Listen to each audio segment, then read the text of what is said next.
Study IQ IAS, आपका selection हमारा mission. Chat GPT एक ऐसा प्लेटफॉर्म जिसका इस्तेमाल बीते कुछ समय से आप और हम कुछ इस तरह करने लगे हैं जैसे इसके बिना जिंदगी पॉसिबल ही ना हो। आलम यह है कि आज लोग अपने समर प्लान्स भी चैट जीपीटी से प्लान करके बना रहे हैं। और मजे की बात तो यह है कि आर्टिफिशियल इंटेलिजेंस से लैस ये चैटबॉट भी उन्हें बड़े आराम और इत्मीनान से लद्दाख की सैर पर भेज रहा है।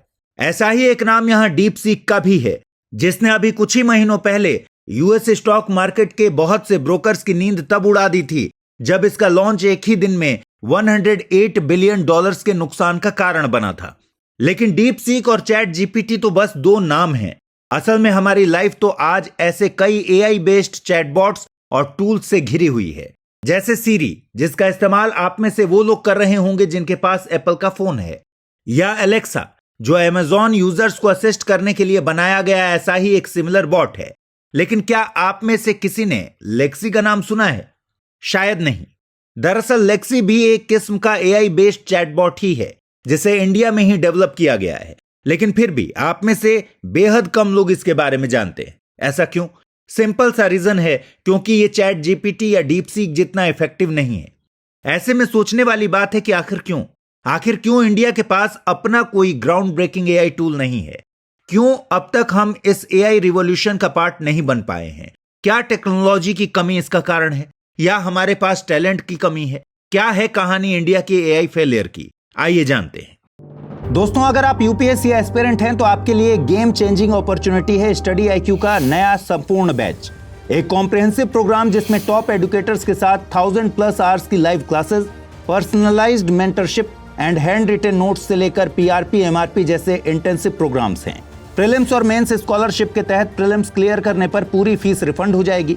टॉप परफॉर्मर्स के लिए हर मंथ 11,000 रुपीज का cash reward, economically weaker sections के लिए स्पेशल उड़ान स्कॉलरशिप भी है। X secretary Anil Swarup sir खुद गाइड करेंगे आपको इस जर्नी में।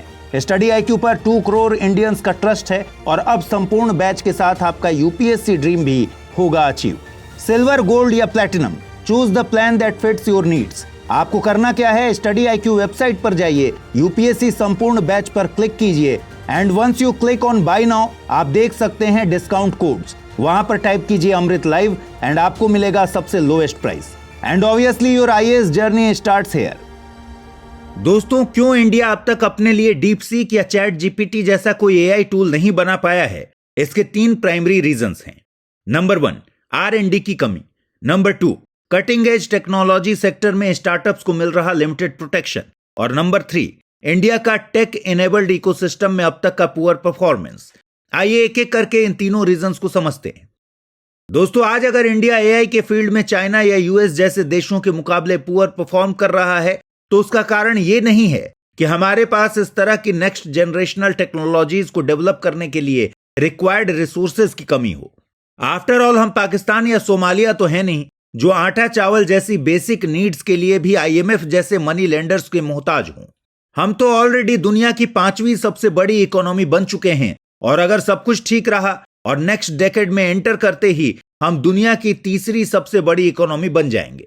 असल समस्या यह है कि अभी भी हमारे बजट का एक रिलेटिवली स्मॉल पोर्शन R&D यानी रिसर्च एंड डेवलपमेंट की ओर मोबिलाइज होता है। रेफरेंस के लिए करंटली यूएस अपनी टोटल GDP का 3.4% R&D नीड्स को फुलफिल करने के लिए स्पेंड कर रहा है। वहीं एशियन सुप्रीमेसी के लिए हमारे साथ जंग कर रहा चाइना भी अपनी GDP का लगभग 2.5% इस काम के लिए इस्तेमाल करता है। दूसरी तरफ इंडिया की R&D स्पेंडिंग अपनी टोटल GDP का महज 0.6% है, which is simply not good enough to make a break through.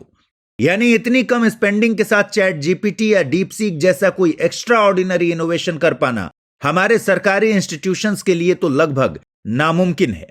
और यहां हम भी ये उम्मीद नहीं कर सकते हैं कि हमारे गवर्नमेंटल इंस्टीट्यूट्स मंगलयान जैसा कोई करिश्मा बार बार करके दोहरा दें। इसी तरह कहीं ना कहीं R&D स्पेंडिंग की यही कमी हमारी प्राइवेट कंपनीज को भी हाई फ्लायर की तरह डीप सीक और ओपन एआई की तरह चैट जीपीटी जैसे टूल्स बिल्ड करने से रोक रही है। डेटा के अकॉर्डिंग आज जहां चाइना और यूएस का प्राइवेट सेक्टर R&D पर 75% से ज्यादा स्पेंड करता है, वहीं इंडिया के केस में यह नंबर सिर्फ 36% है। यानी आज अगर एक प्राइवेट चाइनीज कंपनी नई इनोवेशन के लिए अपनी जेब से सालाना 100 रुपीज खर्च कर रही है, तो वहीं एक प्राइवेट इंडियन कंपनी सिर्फ 50 रुपीज के आसपास, जो सीधे तौर पर हमें इस टेक बेस्ड कंपटीशन में दूसरों से पीछे कर रहा है। यानी जब तक हमारे प्राइवेट और पब्लिक इंस्टीट्यूट्स R&D पर अपनी स्पेंडिंग लिमिट को नहीं बढ़ाते, तब तक हमें इसी तरह दूसरे देशों की टेक्नोलॉजीज पर रिलाई करना पड़ेगा। इसी तरह यहां AI के फील्ड में इंडिया की अनसक्सेस का दूसरा बड़ा कारण यह है कि अभी भी इंडियन मार्केट यूरोपियन देशों और स्पेशली चाइना की तरह ठीक से प्रोटेक्टेड नहीं है, जो कहीं ना कहीं हमारे पूरे स्टार्टअप्स इकोसिस्टम को बहुत ज्यादा वल्नरेबल बना रहा है। इस सेम बात को कुछ महीनों पहले जोहो के चीफ साइंटिस्ट श्रीधर वेम्बू ने भी हाईलाइट किया था। कैसे, चलिए एक एग्जांपल से समझते हैं। अज्यूम कीजिए कि कल एक इंडियन कंपनी गूगली नाम से गूगल का एक home grown alternative Indian market में लॉन्च करती है। हो सकता है वो गूगल जितना परफेक्ट ना हो, लेकिन एटलीस्ट इससे हम इंडियंस के पास एक ऐसा ऑप्शन होगा जिसके जरिए गूगल पर हमारी डिपेंडेंसी कम हो सकेगी। तो ऐसे में आपको क्या लगता है, क्या हम इंडियंस गूगल की जगह मेड इन इंडिया गूगली का इस्तेमाल करेंगे? आप खुद बताइए, क्या आप गूगल को डिच करके इस न्यू प्लेटफॉर्म पर शिफ्ट होंगे? जवाब है नहीं, क्योंकि ऐसा ऑलरेडी एक इंडियन ऐप के साथ हो चुका है। याद कीजिए उस कू ऐप को, जो कभी ट्विटर का ऑल्टरनेटिव बनकर हमारे सामने आई थी। कुछ समय तक मिली इनिशियल सक्सेस के बाद कंपनी की ग्रोथ स्टैग्नेंट हो गई और उसे अपनी सर्विसेज को बंद करना पड़ा। जानते हैं ऐसा क्यों हुआ? तो बेसिकली इसके दो कारण थे।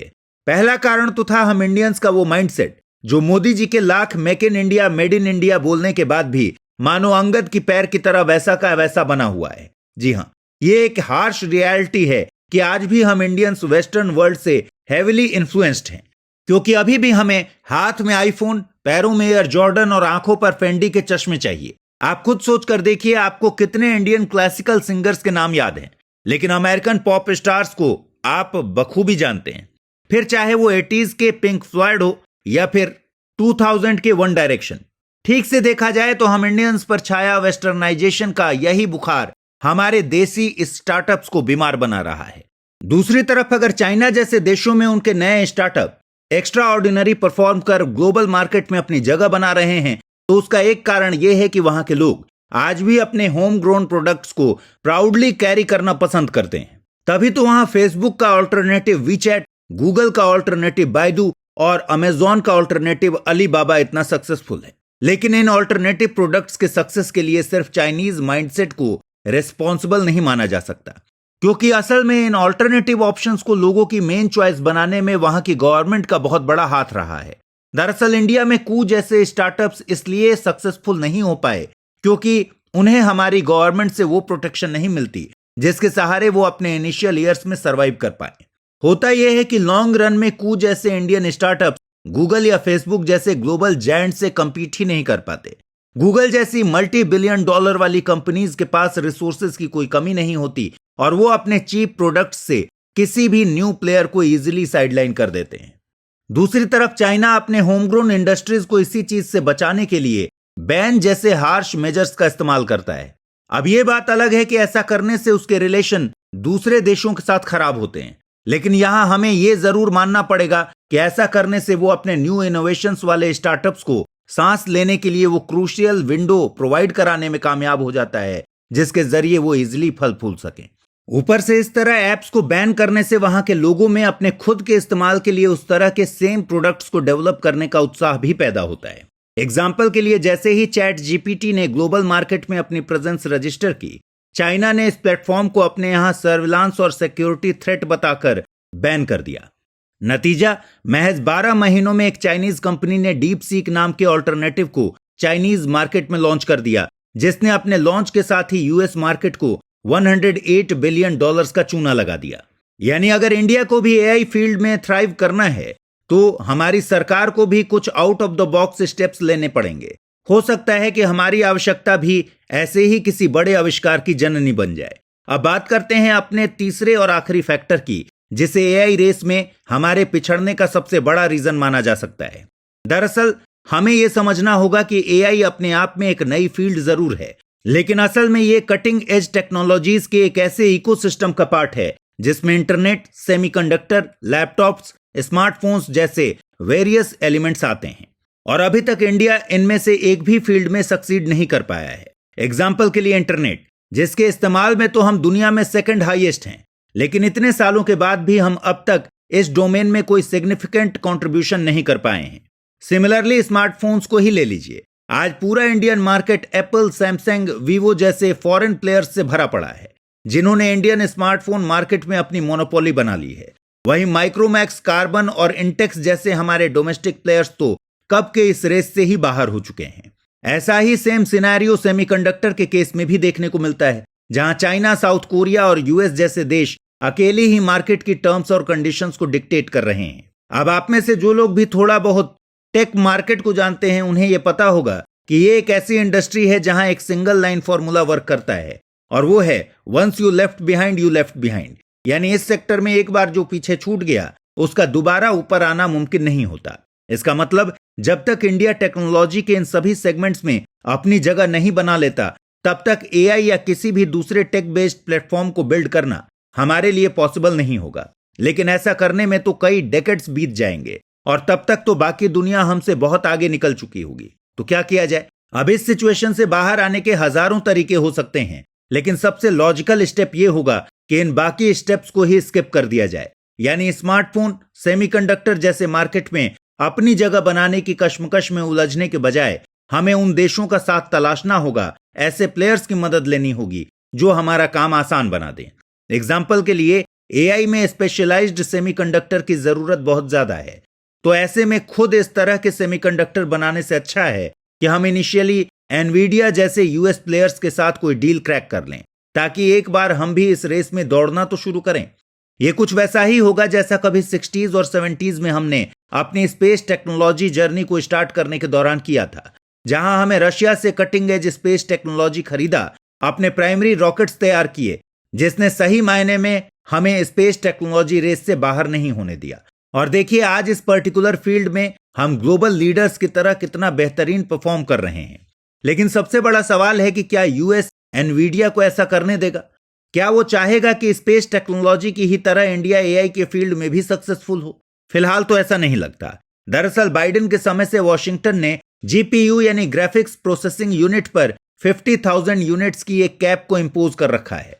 यानी 2027 तक इंडिया इस लिमिट से ज्यादा एडवांस चिप्स को इंपोर्ट नहीं कर सकता, जो कहीं ना कहीं हमारी परेशानियों को बढ़ा सकता है। हालांकि हमारे लिए रिलीफ की बात यह है कि ओपन एआई कंपनी ने चैट जीपीटी को ट्रेन करने के लिए लगभग 10,000 चिप्स का इस्तेमाल किया था। यानी इस अपर कैप के बावजूद हम एटलीस्ट एआई के फील्ड में अपनी जर्नी को शुरू कर सकते हैं। हाँ, ये जरूर है कि ये कोई परमानेंट सॉल्यूशन नहीं होगा, क्योंकि ओपन एआई जैसी कंपनीज के पास तो जीपीयू चिप्स का अनलिमिटेड एक्सेस है, जिसके चलते वो फ्यूचर में हमसे हमेशा 10 कदम आगे रहेंगे। तो ऐसे में इसका लॉन्ग टर्म सॉल्यूशन ये होगा कि इंडिया को भी चाइना की तरह अपने यहां होममेड चिप्स को डेवलप करना पड़ेगा, जिसके लिए सरकार को प्राइवेट प्लेयर्स के साथ हाथ मिलाना होगा। आज हुएई जैसे प्राइवेट प्लेयर्स चाइना को एआई रेस में यूएस से कंपीट करने में मदद कर रहे हैं। इसीलिए यह जरूरी है कि इंडियन गवर्नमेंट को भी ऐसे किसी डोमेस्टिक प्लेयर का साथ मिले, लेकिन इसके लिए हमारी सरकार को सब्सिडीज, रिलैक्सेशन जैसे कई दरवाजे इन कंपनीज के लिए खोलने होंगे। असल में आज अगर अमेरिका टेक्नोलॉजी रेस में इतना आगे है, तो इसकी एक वजह यह है कि यहां की सरकार अपने यहां टेक इकोसिस्टम को डेवलप करने के लिए किसी समय एड़ी चोटी का जोर लगा चुकी है। रिपोर्ट्स की माने तो सीआईए के कई venture capital firms silicon valley based companies को अर्ली 90s में फंड किया करते थे। यहां तक कि ऐसे भी रिपोर्ट्स हैं कि इन कंपनीज को ग्रो होने के लिए बिजनेस देने का काम भी पेंटागन के कॉन्ट्रैक्ट से किया जाता था। यही सेम फॉर्मूला चाइना ने भी यूज किया और बिलियंस एंड बिलियंस डॉलर्स की सब्सिडीज देकर उन्होंने अपने यहां की टेक कंपनीज को ग्लोबल मार्केट में कॉम्पिटिटिव बनाए रखा। और नतीजा आपके सामने है। यानी अगर हम सच में चाहते हैं कि किसी दिन एक made in India AI tool दुनिया में धूम मचाए, तो इसके लिए प्राइवेट इन्वेस्टर्स, स्टार्टअप्स और गवर्नमेंट ऑफिशियल्स जैसे सभी स्टेक होल्डर्स को एक साथ आना होगा, क्योंकि ऐसा करने से ही हम ट्रू सेंस में इस न्यू रिवॉल्यूशन के रिसीवर नहीं बल्कि कंट्रीब्यूटर बन पाएंगे। लेकिन आपको क्या लगता है, क्या इंडिया सच में एक एआई पावर हाउस बन सकता है? कमेंट सेक्शन में हमें जरूर बताइएगा।